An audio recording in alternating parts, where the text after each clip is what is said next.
fakkeessine na gargaarte malee dhugaadhaani dugda natti hin ganne na barbaacha dhufte manaani natti dhihoo jirta mati yeroo kamii natti hin fakkeessine na gargaarte malee dhugaadhaani dugda natti hin ganne na barbaacha dhufte manaani natti dhihoo jirta mati yeroo kamii natti dhihoo jirta mati yeroo kamii natti dhihoo jirta mati yeroo kamii natti dhihoo jirta mati yeroo kamii natti dhihoo jirta mati yeroo kamii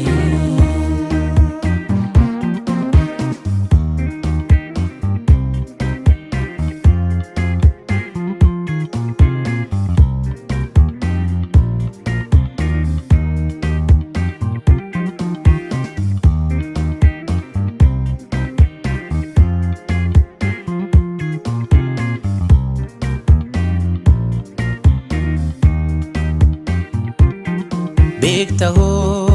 amma humnaaf dadhaabina koo hin qabu hojii gaariif qajeelaa tokko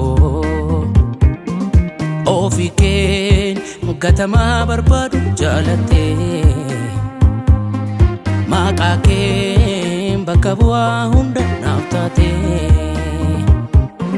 beektaho amma humnaaf dadhaabina koo hin qabu hojii gaariif qajeelaa tokko ofii keen gatamaa barbaadu jaalatte maqaa keen bakka bu'aa hunda naaf taate ansi malee qabaare ansi malee qabaare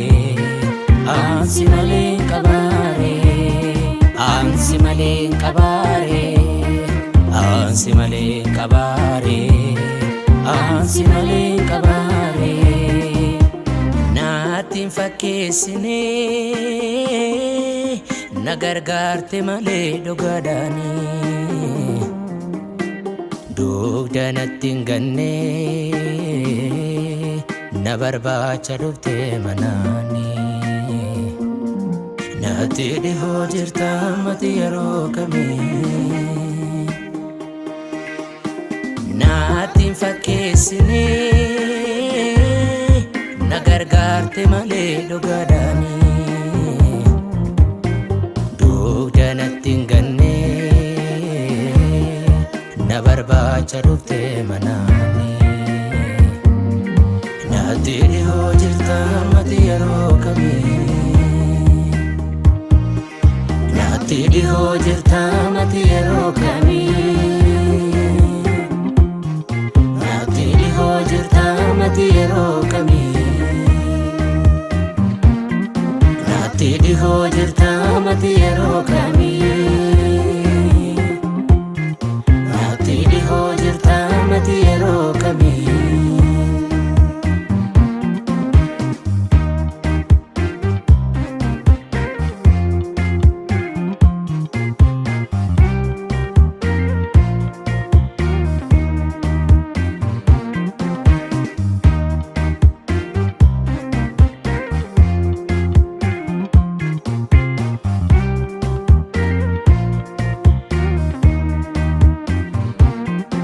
filannoo kootatii kan jalqabaaf dhuma kan biraan barbaadu anuu siinan qaba situ na jaallate anaan na fo'ate